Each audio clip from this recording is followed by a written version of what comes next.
Hey, it's Rob Bean and Bill Muir right here. We are the Triple Threat Racing team, and we're here to talk a little bit about our boat.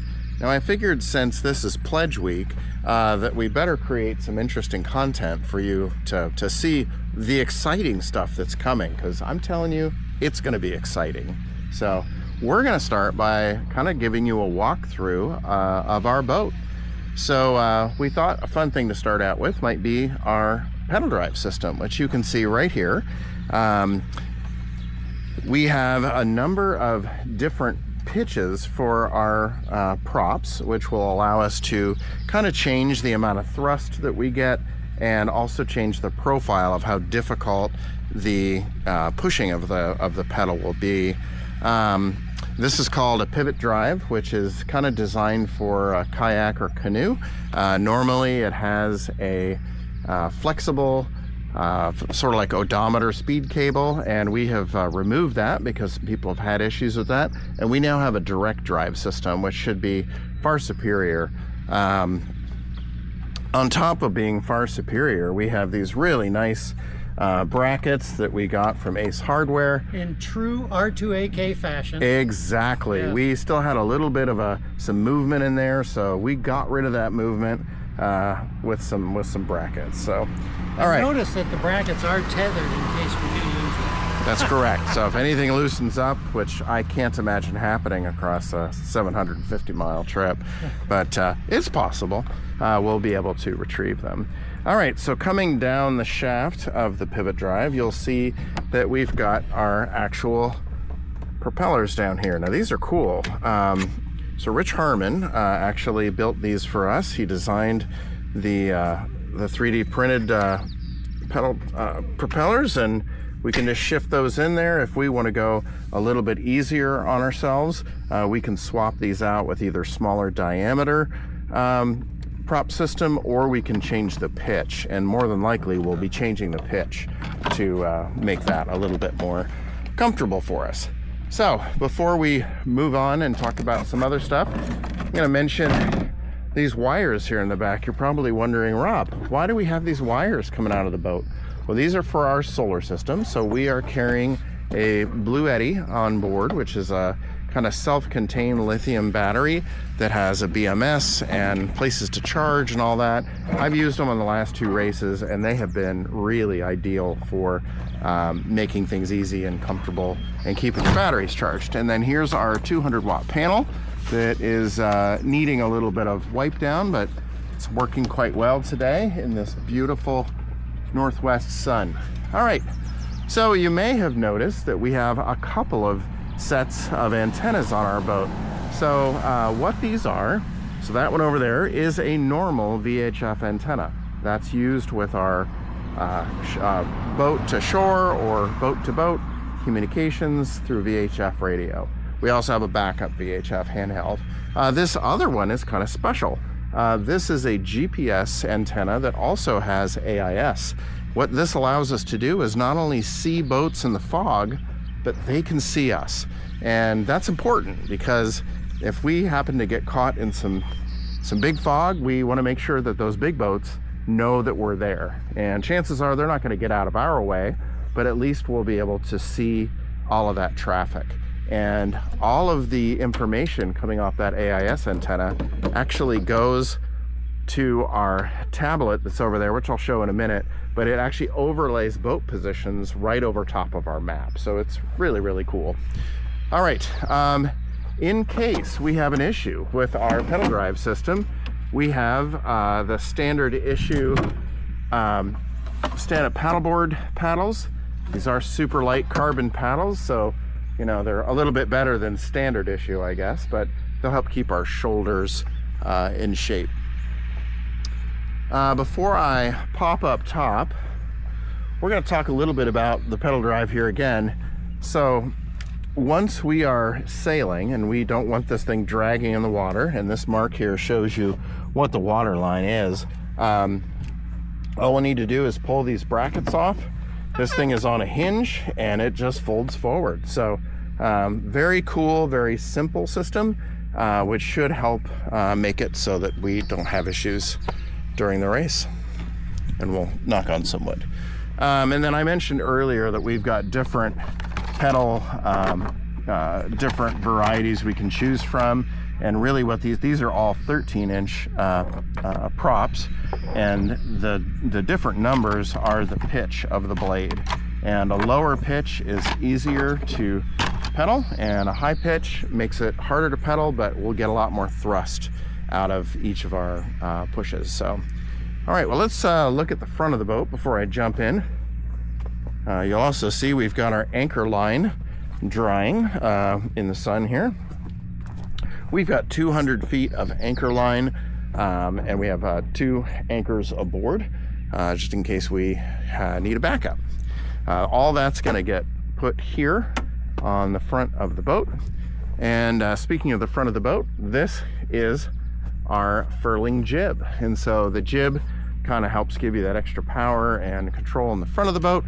It can be furled down to 20% or 50%, 75% or 100%.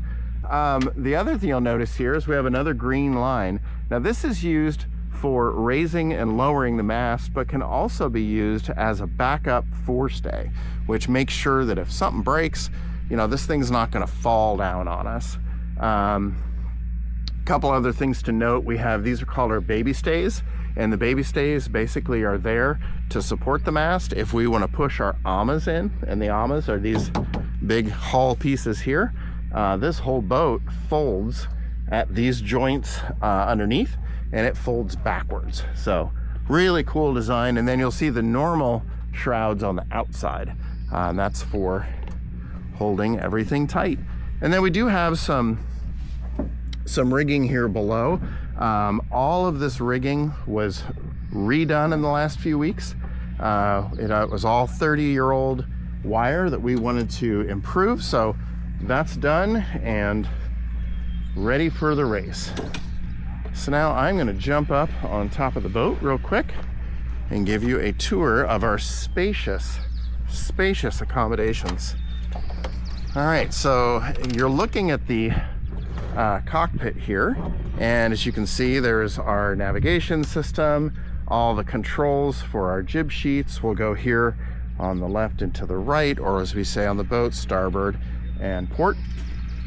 And down here you will find our SOS Dan buoy. This is basically if somebody were to fall off and either for some reason they're not caught on their tether, they actually can, I can, or Bill can throw me, probably more likely, the Dan buoy, and I can basically, you know, man overboard situation, and I can make sure that I can survive and thrive.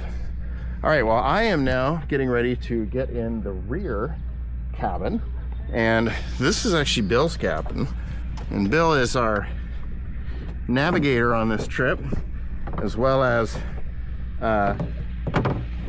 you don't want me to call him a cabin boy, but he's a cabin man, and he's got tremendous experience on boats and has a long history of being on things like this and going crazy places. So definitely an amazing addition to our team.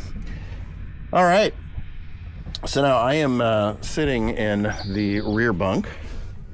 Move this back here, and this is sort of the drill for getting into bed. You grab these little handles and you work yourself down in, and you take a nap. So but it's really comfortable, and up in here we've got lights that you know, each of the cabins have individual lights so that we can see or read or do whatever we want to do. And then there's the candles. You hold that, thank you. Now we both have a lot of gear. We've tried to minimize the amount of gear, but we have a lot of gear aboard. So we have made use of the space underneath the bunk so we can slide this forward, which is kind of cool. See that? I'll hop down in there.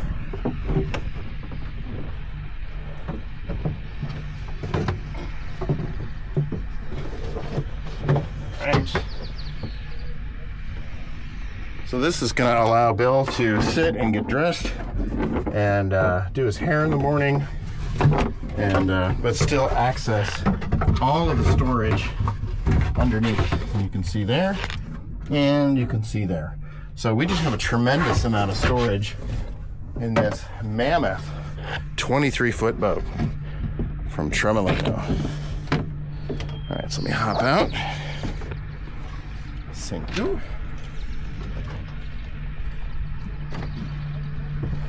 All right, I am back in the main cabin, our main cockpit area. We actually have our dagger board sitting here. That goes down in the dagger board slot and helps the boat kind of track. So it does. We don't slide sideways as we're getting pushed in the wind. What you're looking at here are trampolines. They are not bouncy like you might want, but they are great. You can get out further and move weight on either side of the boat if we need to. And as I mentioned before, this is our one of our multiple navigation systems, but this one here actually will be the one that we can have open during the day. It is fully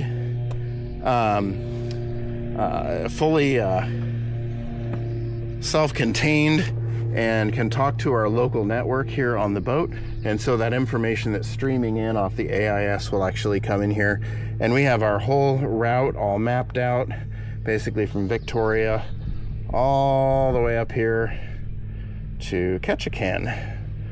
So that's just even further. There we are. Somewhere up in here is Ketchikan. Somewhere. Yeah. I guess we'll find it. So, alrighty. Getting ready to hop into the forward cabin.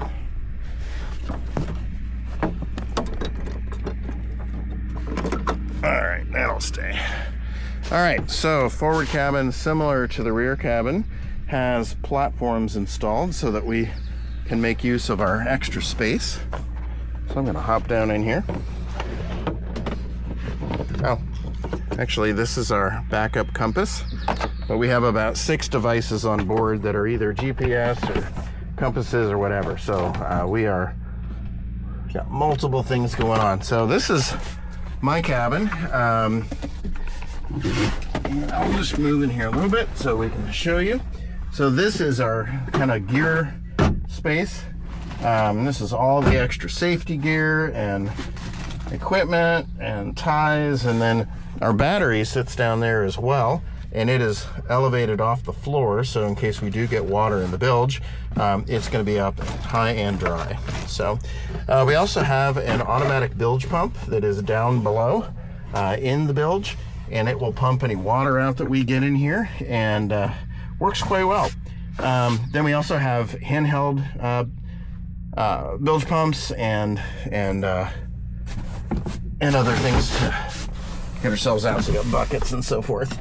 All right, so under this main cabin, we have area to store a lot of gear up in the front, and then this is my bunk here, and this is our master control for all of the power. It is way overbuilt for this particular boat. I had put this together for the Tramp, which was our previous boat, and we had all these things hooked up. We're actually not even using any of this. It's just this panel here. So we've got our running lights, which are the green and red lights on the outside and the white in the back. We've got our main cabin lights, a bilge pump, stereo, GPS, and VHF. Then of course I've got my light up here. This is our VHF radio. Again, I mentioned that we've got a backup handheld unit as well. This is our AIS transponder, and so this will send our AIS information out to other boats in the area. And then the rest of this is just kind of random storage. I do have some electrical things with me in case we do need to get into the panels and replace anything like fuses and things like that. We are all set to do that. So I think that's it for the tour. Just like on PBS, those on-air guys go on way too long. So I've definitely done a good job at that. So all right, well, we do appreciate you hanging in there for the boat tour. Also, just keep in mind, this stuff isn't free. And so for us to bring you this content, I mean, this is amazing content. It's thousands and thousands of dollars in boats and equipment and fees for the race and gas and food, and oh, I'm getting a headache just thinking about it. So, you know, if you are in a position to help, we would love to have your support. It's going to make you feel like you've got skin in the game in a way that you've never felt before. So definitely join us in this journey. And if you can't, that's fine too. Just enjoy the videos, enjoy the content. And we're going to try our best to make some interesting stuff. And we will be posting likely in the evenings after our day of sailing. So kind of look for that. We do have a Starlink on board. So we're not going to have it on all the time, but we will be able to post out, communicate that way as well once we're out of cell phone range. So, all right. Well, Bill, any final thoughts? Wish us luck. Definitely wish us luck. We're going to need it. But we decided just this morning that we probably are not going to try for first place. Though this boat is very quick, we just think our mission is to finish the race. So we're gonna play it conservative and sail smart and sail safe and have a good time and see some bears and see some whales and just kind of go from there. And but we are hoping to get up to Ketchikan in about 11 days. So all right, well, that is the tour of our 23-foot Tremolino trimaran, and that's it. More coming soon. Thanks.